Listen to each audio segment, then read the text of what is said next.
Hi folks, I'm Matt and welcome to My Expanded Universe, a show where I go through the entire EU in chronological order as best I know how. Folks, it's time to go to the Empire comic books again, and we're going to review issues 5 and 6. They're written by Randy Stradley, and these issues, it's 1 week before A New Hope, and Leia is on a secret mission for the rebellion, and she's hoping not to get caught by the Empire, who suspects her rebellious leanings.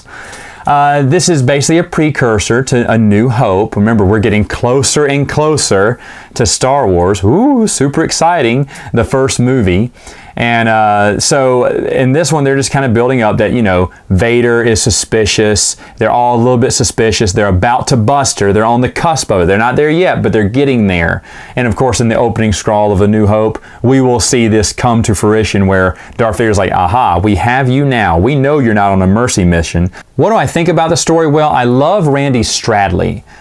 So there's that. I think the story was okay. I did enjoy it. Remember, I was still reading Empire at this point, thinking, well, that was okay. From there, it's time to go to our next short story called Ringers. It was in the Star Wars Adventure Journal number 6, and it was written by Laurie Burns. And in this one, Ray Sedoya is being investigated for his winning streak by Imperial investigator Sergeant Zik Tambell. And the Imperial investigator does not believe in the Force. Well, he should, because that's how this kid is doing it. He has Force leanings. You know, he's kind of affluent in the Force, and he doesn't know it yet, but he can tell what's the best bet and who to place his bets on, who's going to win. Now, a lot of characters in the Star Wars Adventure Journal were Force sensitive, which kind of irked me after a while, but I completely understand why they were. Because again, like I told you, the Star Wars Adventure Journal was written for people who want to hear stories about RPG characters and that could put these RPG characters in their adventure. And everyone wants a character who is affluent in the Force but can also be a smuggler, or a bounty hunter who also has the Force, or a pilot, a fighter pilot who also has the Force. You know, everyone in the universe seems to have the Force if you're reading those Weston Games Star Wars Adventure Journals. But I understand why they did it, because everyone would want a character who has a little bit of both. You know, you don't want to be a Jedi, or you kind of can't in the Rebellion era because Vader will hunt you down. But you can have, you know, you can be Force sensitive and then have your other life.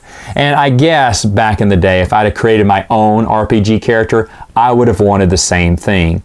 But it is a little redundant. Not to say this story is bad. The story's fine. All the adventure journals, most of them were actually pretty enjoyable to read.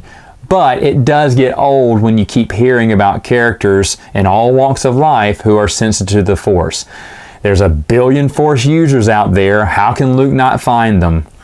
Oh well. Now the last one I want to talk about is written by David and Mark Williams. It is called Maze Run. It was in Star Wars Insider 131, and this one, Han and Chewie are making a cargo delivery, and they're taking a shortcut through the Risi Maze, which is very dangerous. And there may be something wrong with their package that they may have to resolve in the end of the story.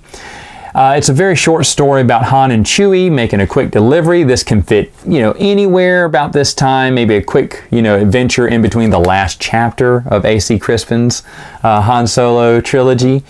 It's enjoyable, nothing too big, but enjoyable read, above average for Star Wars Insider. So, that's all the ones I have for now. Folks, I will see you next time with another video.